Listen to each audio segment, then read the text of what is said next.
Netflix turns 25 years old today, which this was put out 6 days ago. But as you see, a little over a week ago as this episode comes out. So 25 years of Netflix. I remember Netflix. I am this old. My friend used to work at Circuit City, which was an electronics store back when it existed. And I remember them. I would go in every Tuesday and spend easily $100 on new movies that would come out. And they would hand out these red cards for free rentals through Netflix, which at the time, Netflix was a DVD. Blu-rays weren't even out yet. A DVD rental service through the mail.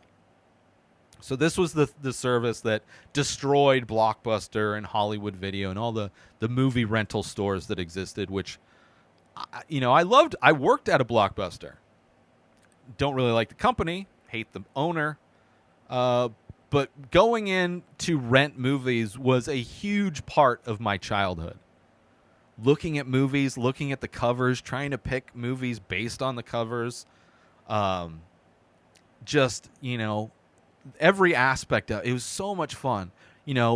Parents going out of town, mom going out of town, my friend coming over. We would stay up all night eating junk food, playing video games, and watching movies. And we would always, go to Hollywood Video or Video Depot. And we'd rent our movies. And there was a service that I never thought about getting into because I was just buying movies. Once I started making decent money, had a job, I would just go and buy movies. I collected movies, which all of those DVDs I ended up giving away because streaming services came through. Netflix streaming services happened.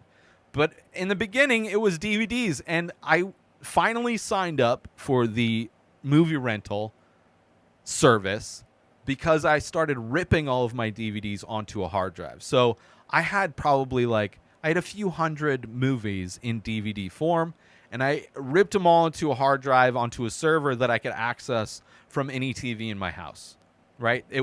I had my own movie streaming service. This was early days Netflix, early days Hulu. Amazon Prime wasn't a thing yet. I don't know if it was early days with iTunes being able to rent stuff and buy stuff through there. But that was I set up my own server of movies, and I would rent them through Netflix, and then there was software that I would use to transcode them to rip the DVDs onto my hard drive and then watch them. So I would just rent movies. I would get 3 at a time or whatever the service was. I'd rip them all and then put them back in the mail, and then they would send me the next 3 on my server. And I just built up the server. Eventually the server broke down. The server crashed. So I lost all of the movies that I had ripped. And then eventually I'd give away all my DVDs. So all of that work I put into ripping DVDs was for naught. But at the time, I loved it. At the time, it was like having all of the different streaming services. But now you have HBO Max, you have Netflix, Amazon Prime, Hulu, all of these services. And then you have stuff like Tubi. You can almost find anything now if you have just enough of the streaming services. So it's it makes that whole process obsolete. But it's been an interesting thing. And I remember when I was collecting VHS tapes, early internet, late 90s, and wishing there was a service that I could download. And I was able to, I had a friend that was able to he knew where to download movies and stuff. And when I worked at a movie theater, I would sell bootleg CDs. He would download the CDs for me. I would burn them and then sell them at work to people. And I remember getting a bootleg copy of The Matrix right when it was still in theaters. It was a 3-disc VCD or DivX. I forget the format, but it was The Matrix, VHS quality, and it took up 3 different CDs. And it was amazing. It was but I had I wish there was a service where you could just stream movies. It's why can't you just do that? And then eventually streaming services actually came out. And it's crazy. And now Netflix is not only are they a service where you can get a bunch of classic movies which maybe they don't have the best selection of those kinds of movies, but they do produce some great TV shows and movies. I mean, Stranger Things obviously is great. It's not the best, but it's great. You have like a show like Squid Game never would have taken off. A Korean show never would have taken off globally if not for Netflix. Then you have the Ryan Reynolds and Rock movies like Gray Man and Red Notice. So many great shows, so many great movies, and it's insane. It's insane where we're at with streaming and Netflix. And Netflix was one of the first. It was like Netflix and Hulu were like the two. And then slowly all of the networks started getting their own. And they all sucked until kind of recently. Like even HBO Max was horrible until pretty recently. And now that Discovery bought out HBO and Warner Brothers, it's possibly going to regress back into being horrible. But it's kind of an amazing time where you can have access, and even streaming services like Shudder, like niche services, like the Criterion Channel, getting access to those movies, those like classic films with a subscription. It's amazing. It is amazing what you can do for like $5 to $10 a month. It's amazing. So Netflix pioneered. They proved that it's possible. They altered the landscape of entertainment. They changed, like they led the way. Like this stuff wouldn't exist if Netflix didn't come and disrupt everything. Is that good? Is that bad?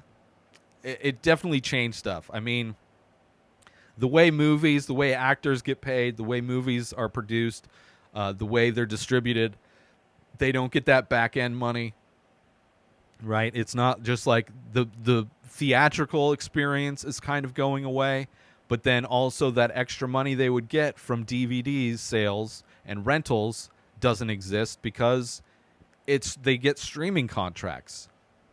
So for the consumer, it's amazing. For the industry, it's kind of upended a lot of stuff and changed a lot of things. And as all industries do, the people that work in those industries end up getting paid less. And the people who run the industries end up getting paid more. But the people who consume those products have a better experience. So there's positives and negatives all over the place, but kind of crazy. 25 years Netflix has been able to drink for a few years now. But yeah, congratulations, Netflix. I'm still a fan of Netflix. Some people hate, but it's like they still have decent movies. They still put out good shows now and then.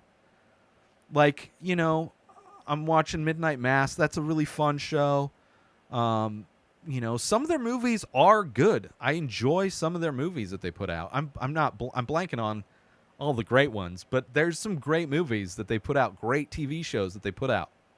Like they've saved, like I probably never would have gotten into Breaking Bad if not for Netflix.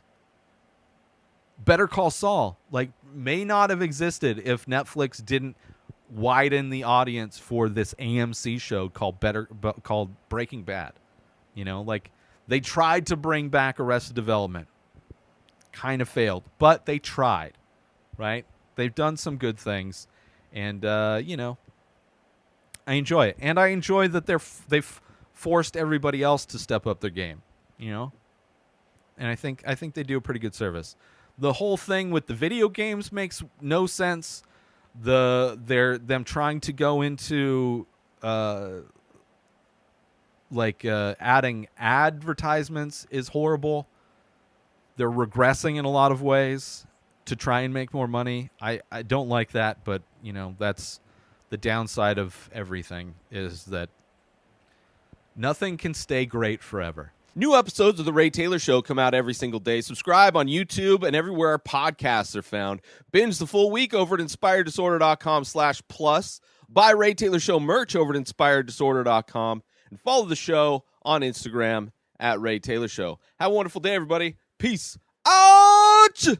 Today is the day where you wake up and you realize that everything that you've been dreaming about, everything that you've been wanting, every goal and wish and hope that you've ever had can become real. Dreams can come true. What you manifest in your mind, you can bring to reality.